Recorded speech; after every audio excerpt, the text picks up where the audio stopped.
Rav Yaakov Kuli, the author of the Me'am Loaz anthology, was one of the greatest sages in his generation. And he compiled Me'am Loaz so we would all have a deeper understanding of the Torah. In his introduction, he says, one must first think about the wonder of God's creation. The entire universe and everything in it was created 5,490 years before the book was written, and absolutely nothing existed before God created the world. God is concerned with all of the world, and he looks into each detail. Not only does he direct the universe as a whole, but he also examines each individual, rewarding or punishing him for every deed.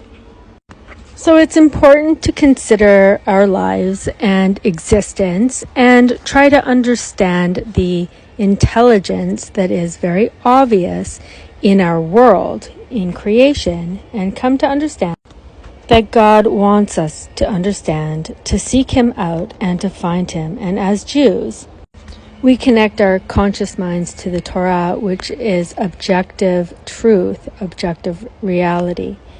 So there's a parable he writes here that I think is very interesting, and I'm going to read it. If a person does not sin, he avoids spiritual punishment. But if he wishes to enjoy the benefits of the future world, he must also amass good deeds and observances.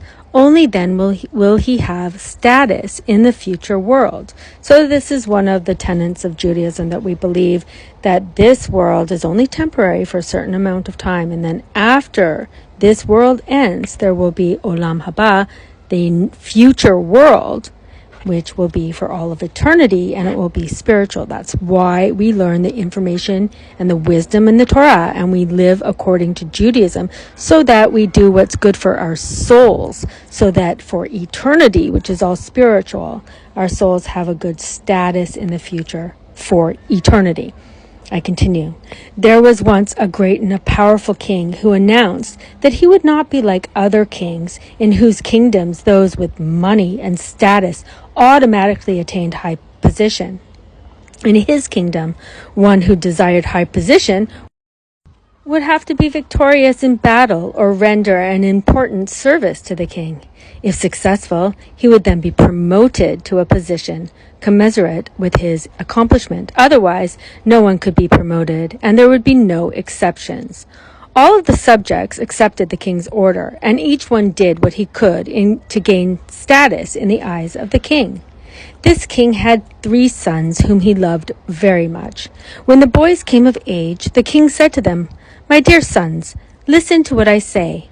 I would very much like to keep you with me in the palace and never have you leave. But I have given an order that no one in my kingdom can attain high position without some significant accomplishment, and I cannot make an exception, not even for my own sons. You must therefore travel about the world and accomplish what you can. Remain away until I send a messenger bidding you to return, and then we shall see what you have accomplished. You can be assured that you will be adequately rewarded." The 3 young men took a ship and headed toward Ethiopia. Along the way, they came to an island which contained an immense garden. Disembarking, they visited the garden and found 3 guards by the open gate. The first guard was very old, bent over from his years. When he saw the young princes, he said, "My sons, come into this garden, but remember that you will eventually have to leave. You cannot remain here forever." The second guard was wounded and covered with scars. He said, "Eat and drink as much as you wish, but remember that when you leave, you will not be able to take anything with you." The third guard was quite a handsome man, neither very old nor very young. He said, "My sons, be careful that you choose good fruits to eat. Do not eat anything that is unripe or spoiled, so that you do not harm yourselves."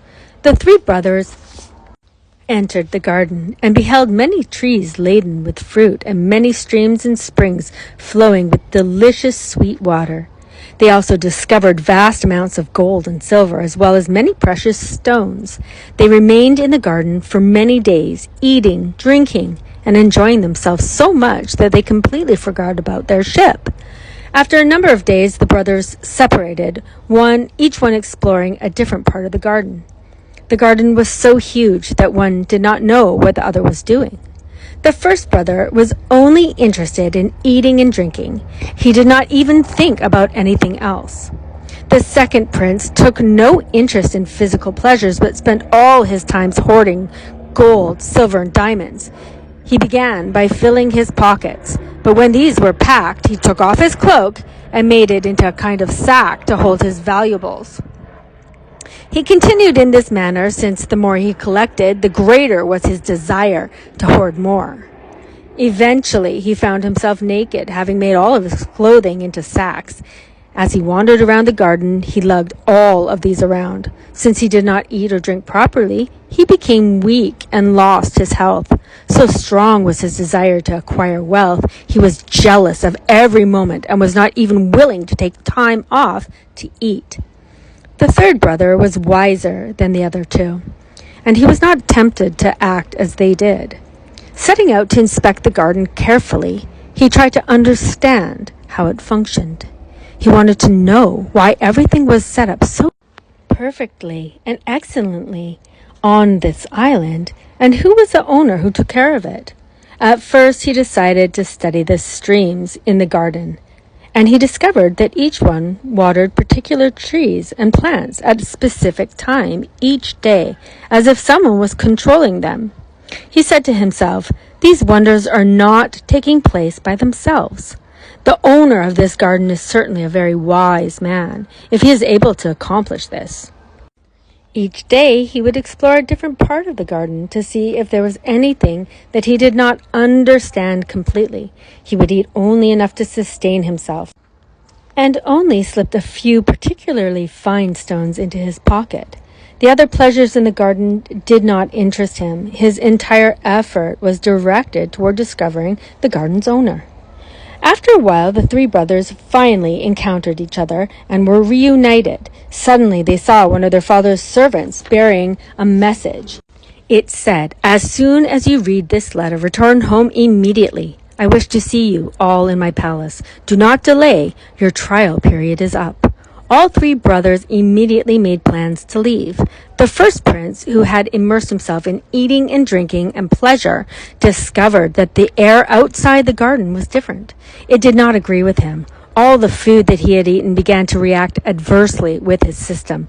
After a few days, he became seriously ill, and on the way home he died. The second brother was laden down with gold, silver, and precious stones. He had worked very hard, exerting much effort in hoarding them.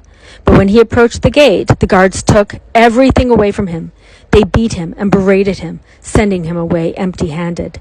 They took everything, even that which was in his pockets. He then realized that everything he had done while in the garden had been in vain. The third brother, however, remembered all the guards had said. He recalled that they had told him to eat whatever he desired, but to place nothing in his pockets. He therefore placed a few particularly rare stones that he had collected under his tongue and left the garden in peace. The watchers of the garden even escorted him and bid him farewell, blessing him for obeying them and not coveting anything. The two surviving brothers finally returned home to their homeland. One brother looked terrible, almost like an animal. He had experienced so much anguish when everything was taken away, as well as from the beating that he had received from the guards, that his appearance had become unsightly.